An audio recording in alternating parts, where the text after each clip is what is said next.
Banking খাতের উপর আছে। এই যে কলুষিত নীতি প্রক্রিয়া, এটা কিন্তু একটা অন্যতম একটা সমস্যা হিসেবে আমাদের চিহ্নিত করতে হবে। তৃতীয় যে এই বিষয়টা অত বেশি আলোচনায় আসেনি, সেটা হচ্ছে আমি যত শুনেছি, ব্যক্তি বিভিন্ন জন থেকে কথার সূত্র ধরে জেনেছি যে এই মুহূর্তে একটা অন্যতম বিতর্কের ঊর্ধ্বে একটা বাস্তবতা আছে, সেটা হচ্ছে আমানতকারীর দুঃখ, কষ্ট।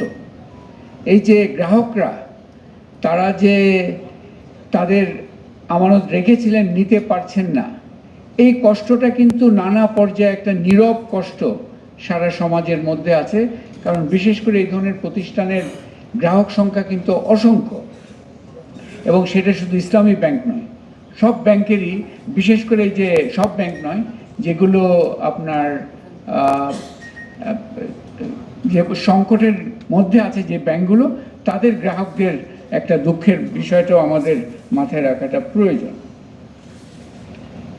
আরেকটি হচ্ছে যে এই সব কারণে এই মুহূর্তে বাংলাদেশের ব্যাংকিং খাত বিপর্যয় একটা সমস্যা, কিন্তু এটার ফলশ্রুতিতে বাংলাদেশে অর্থনৈতিক স্থবিরতাও একটা বাস্তবতা। বাংলাদেশ অর্থনীতি আসলে স্থবির, এখানে সেই অর্থে চাকাগুলো সচল হয়নি এখনো। বিনিয়োগ থেকে শুরু করে সব সূচকগুলো যদি দেখি আমরা, সেখানে এই স্থবিরতার একটা বাস্তবতা জোরালোভাবে আছে। আর দুটো বিষয় আমার মনে হয় বিতর্কের ঊর্ধ্বে, সেটা হচ্ছে এই যে জুলাইয়ের এত আত্মত্যাগ, রক্তের বিনিময়ে যে বাংলাদেশ নতুন করে আগাবার একটা সুযোগ পেয়েছে, এটাও একটা সত্য কথা। আমরা যে আজকে যে আলোচনাটা করছি, একটা সমাধানের অন্বেষণ করছি, সেটা হচ্ছে বাংলাদেশ একটা নতুন জায়গায় যাওয়ার চেষ্টা করতে পারে, সুযোগটা তৈরি হয়েছে, এটাও একটা বাস্তবতা অ্যাকচুয়ালি।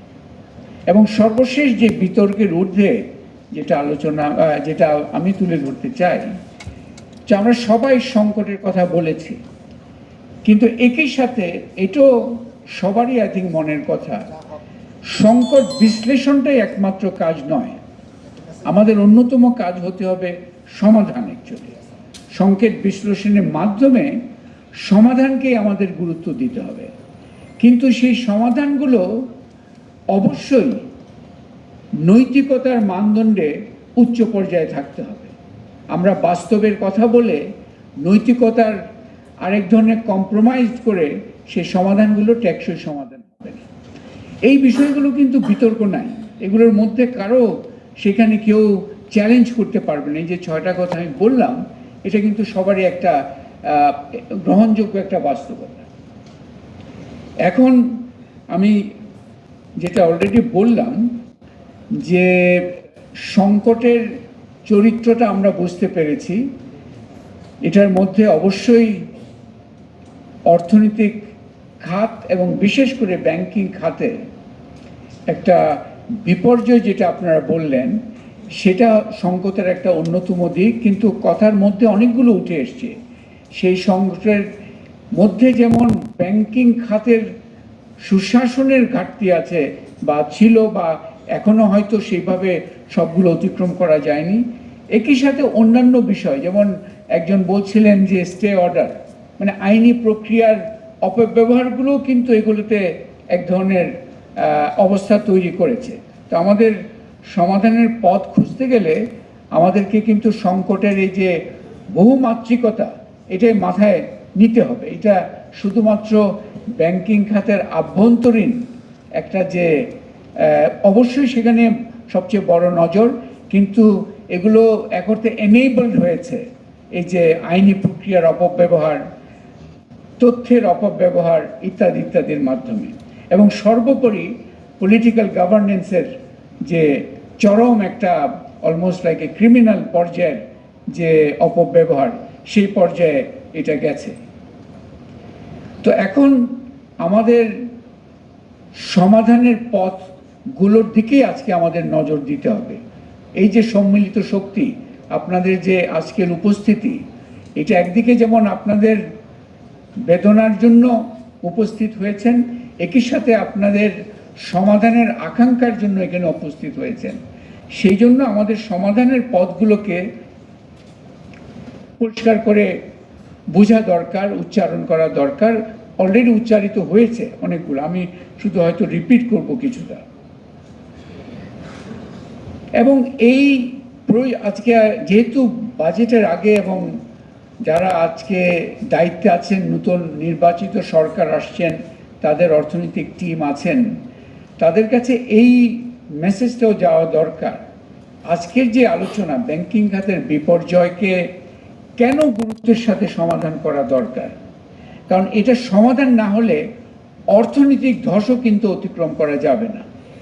অর্থনীতির যে আমরা স্থবিরতার মধ্যে আছি, সেটাকে যদি অতিক্রম করতে হয়, তাহলে কিন্তু এই ব্যাংকিং খাতের বিপর্যয়টাকে ওই দৃষ্টিকোণ থেকেও আমাদেরকে এটা গুরুত্ব দিতে হবে। অনেক ধরনের সংকট আছে আমাদের বাংলাদেশে, কিন্তু আজকে কোনগুলোতে গুরুত্বের সাথে এই মুহূর্তে নজর দেওয়া দরকার, সেখানে এই একটা বিষয় খুব জোরালোভাবে আমাদের বলা দরকার। সার্বিকভাবে আপনাদের সবার আলোচনায় এসছে, ব্যাংকিং শব্দটা শুনলে আমরা অর্থনীতি শব্দটা সামনে আসে, কিন্তু সবার আলোচনায় যেটা আসছে যে শুধু অর্থনীতি নয়, রাজনৈতিক অর্থনীতিটা হচ্ছে যে প্রেক্ষিতে আমাদের এগুলো বুঝতে হবে। একজন বললেন পলিটিক্যাল ইঞ্জিনিয়ার, উনি হরর মুভির কথা বলেছেন, আমাদের কিনোট স্পিকার। এই যে রাজনৈতিক অর্থনৈতিক দৃষ্টিকোণ ছাড়া এই পুরো বিষয় থেকে পরিত্রাণের কোনো উপায় নেই। বাংলাদেশ যে এই একটা দুরবস্থার মধ্যে পড়েছিল, এখন উত্তরণের চেষ্টায় আছে। এখানে রাজনৈতিক অর্থনৈতিক দৃষ্টিভঙ্গিটা না আনলে কিন্তু আমাদের এখান থেকে উত্তরণ নেই। এটা এক্সপার্টসদের দরকার, অবশ্যই এক্সপার্টসদের পরামর্শ নিতে হবে, কিন্তু সার্বিক বিচারে এটা কিন্তু একটা রাজনৈতিক অর্থনীতির বিষয়। এবং আপনি ব্যাংকিং রেজলিউশন অ্যাক্ট যেটা হলো, তার যে এই যে উপধারা নিয়ে আপনারা প্রশ্ন তুলেছেন, এটার তো কোনো নাই, অর্থনৈতিক ব্যাখ্যা নাই। এটার ব্যাখ্যা একমাত্র হচ্ছে রাজনৈতিক অর্থনীতি। সেই দৃষ্টিকোণ থেকে কিন্তু বিষয়গুলোকে আমাদের দেখাটা খুবই দরকার। এবং এখানে রাজনৈতিক অর্থনৈতিক দৃষ্টিকোণ দেখলে এটা শুধু অর্থ মন্ত্রণালয়ের বিষয় নয়, এটা সার্বিকভাবে পুরো সরকারেরই বিষয়। সরকারের প্রধান থেকে শুরু করে সবার সম্মিলিত সদিচ্ছা ছাড়া এটার সমাধান আসলে নেই। এটা অর্থ মন্ত্রণালয়ের ন্যারো যে জুরিসডিকশন, তার মধ্যে এটার সার্বিক সমাধান ওইখানে নেই। তো আমাদের এটা সার্বিক সরকারের একটা দায়িত্ব এবং সমাধান, যেটা কাঙ্ক্ষিত সমাধান জনগণ চাচ্ছে, তার জন্য সার্বিক সরকারের সেই দৃষ্টিভঙ্গিটা এখানে অত্যন্ত জরুরি। বাট তার সাথে এটাও দরকার, আপনার সমাধানের পথে আমরা বাস্তব ভিত্তিক এবং বিশ্বাসযোগ্য সুনির্দিষ্ট পদক্ষেপগুলো দরকার। যেমন আপনারা এই ব্যাংকিং রেজলিউশন অ্যাক্ট যেটা পাস হয়েছে, তার কিছু ধারা নিয়ে আপত্তি উঠেছে এবং সঙ্গত কারণে।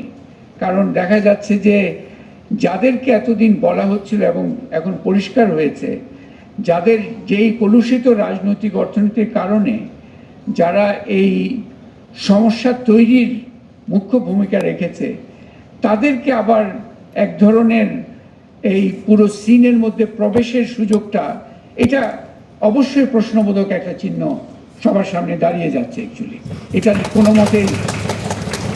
এবং এই বিষয়ে আসলে দ্বিমতের খুব একটা অবকাশ নেই, কারণ এখানে আমাদের সার্বিক বিষয়টা হচ্ছে বিশ্বাসেরও বিষয়, আস্থার বিষয়। আমাদের এই যে ব্যাংকিং রেজলিউশন অ্যাক্টটা শুধুমাত্র একটা কারিগরি প্রস্তাব নয়, এটা অবশ্যই সার্বিকভাবে একটা আস্থা এবং বিশ্বাসের জায়গাটাকে আরো সুদৃঢ় করতে হবে। সেইভাবে আমাদের জিনিসটাকে দেখতে হবে অ্যাকচুয়ালি। একই সাথে আমি একটু মনে করি যে সমাধানের মধ্যে আমরা তো এখানে গ্রাহক বলতে যারা শিল্পপতি ইত্যাদি, ওনাদের কথা শুনেছি, অনেক সাধারণ গ্রাহক তো আছে, সাধারণ মানুষ টাকা রেখেছিল, তুলতে পারছে না, আমি জানি আমার পরিচিত অনেকজন অসুস্থ, তার অপারেশনের জন্য বিদেশ যেতে হবে, নিজের আমানত এফডিআর ম্যাচিওর করে গেছে কিন্তু টাকা তুলতে পারছে না। এই গ্রাহক স্বস্তির জন্য আমরা তো সমাধান করব, কিন্তু স্বল্প মেয়াদে গ্রাহক স্বস্তির জন্য একটা আলাদা উদ্যোগ প্রয়োজন।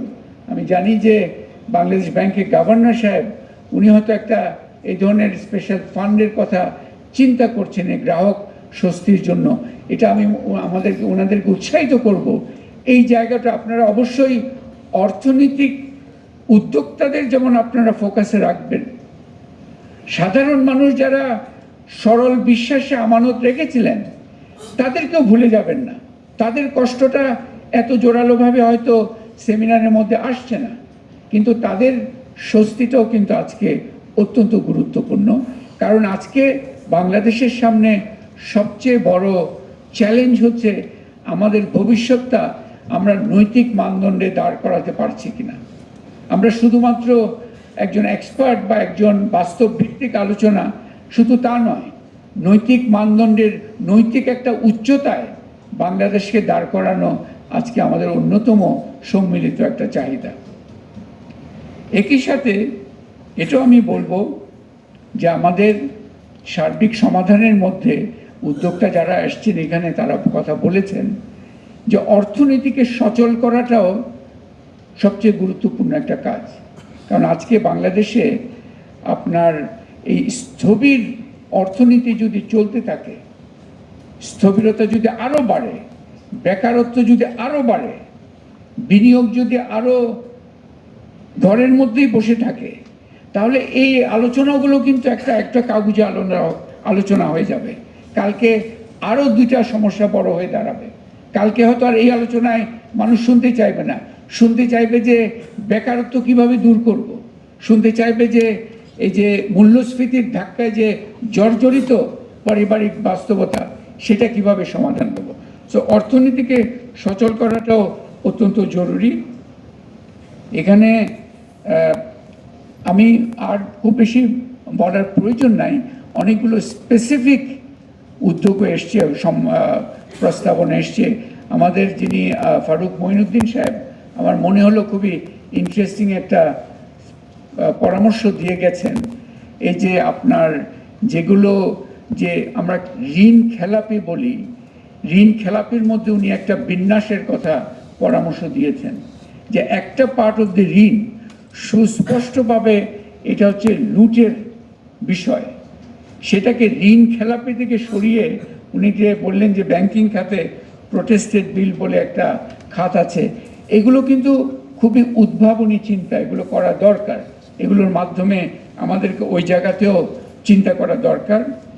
একই সাথে ওই ব্যাংক রেজলিউশন অ্যাক্ট যেটা হয়েছে তার উপধারা যেগুলো বিতর্কিত, সেগুলো নিয়ে আমি মনে করি সরকারকে আমন্ত্রণ করব, এগুলো নতুন করে রিভিউ করা দরকার। পাশ হয়েছে, কিন্তু আমাদের এই যে আত্মত্যাগের মাধ্যমে যে একটা সংসদ স্থাপিত হলো, এগুলো তো হচ্ছে যে এইটা জীবন্ত একটা প্রক্রিয়া। পাশ হলে এগুলো রিভিউ করার সুযোগ আছে, সেই রিভিউটা মানুষের কথা শুনে সেই রিভিউ করার সুযোগটা নিতে হবে, যে দায়িত্বটা আমাদের নিতে হবে। গ্রাহকদের স্বস্তির জন্য যে স্পেশাল একটা ত্বরান্বিত করার সুযোগ নিতে হবে। এবং এই খাতে আজকে সভাপতি সাহেব সেটা বলেছেন, আমিও সেটা জোর দিতে চাই।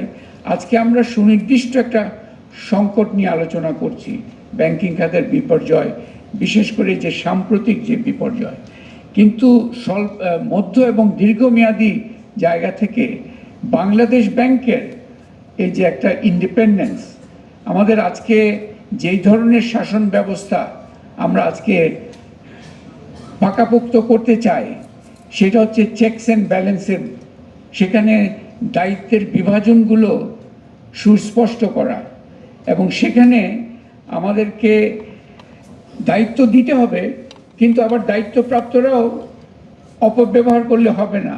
কারণ আমি যদি যারা বাংলাদেশ ব্যাংকের গভর্নর কিছুদিন আগে ছিলেন তাদেরকে আরও ক্ষমতা দিতাম, তাহলে তো তারা অপব্যবহার আরও সুযোগ পেত। সো আমরা একই সাথে বাংলাদেশ ব্যাংকের ইন্ডিপেন্ডেন্সের প্রয়োজনীয়তা আরও জোরালোভাবে বলতে চাই, এটা খুবই দরকার। দীর্ঘমেয়াদী সংস্কারের একটা পূর্ণ প্রয়োজন। বাট একই সাথে আজকে এই কথা বলে শেষ করতে চাই, আজকে আমার নিজের মনে হয় অ্যাকচুয়ালি আজকে বাংলাদেশ তিনটি উপাদানে প্রত্যেকে আমরা স্ব জায়গায় প্রত্যেক সেক্টরে রাষ্ট্রের মধ্যে আছেন, বাইরে আছেন, যে কোনো জায়গায় আছেন, তিনটি উপাদান আমাদেরকে আজকে নিজেদের মধ্যে লালন করাটা, সম্মিলিত করাটা খুবই জরুরি হয়ে গেছে। একটি হচ্ছে নৈতিক উচ্চতা। আজকে বাংলাদেশের অন্যতম সংকট হচ্ছে নৈতিক উচ্চতার সংকট। এই সংকটটা অতিক্রম না করলে যে কোনো সমাধান স্বল্পমেয়াদী সমাধান হবে, এটার কিন্তু অতিক্রম করা যাবে না। নৈতিক উচ্চতার সমাধানটা আমাদের লাগবে। একই সাথে পেশাদারিত্ব এবং সক্ষমতার জায়গাটা অত্যন্ত জরুরি। আজকে সক্ষমতার বিষয়টা এবং পেশাদারিত্বের বিষয়টা, এই যে ব্যাংকিংয়ে এতজন আছেন, কেন তারা এই পেশাদারিত্বের জায়গা থেকে করতে পারলো না, এটা আমাদেরকে করতে হবে। এবং তৃতীয় যে বিষয়টা, আজকে ওই যেটা বললাম, শুধু সংকট বিশ্লেষণে থেমে থাকলে হবে না, আজকে সমাধানের সময়োপযোগী সাহসী উদ্যোগের জন্য আগাতে হবে। এই তিনটি উপাদান নিয়েই আজকে বাংলাদেশ এই সংকট সমাধান করতে হবে এবং অন্যান্য সব সংকট সমাধান করে এই জুলাই আন্দোলনের যে আত্মত্যাগের মাধ্যমে বাংলাদেশ যে একটা নতুন সম্ভাবনা পেল, সেটা অর্জন করা আজকে আমাদের সবারই পবিত্র দায়িত্ব। অসংখ্য ধন্যবাদ।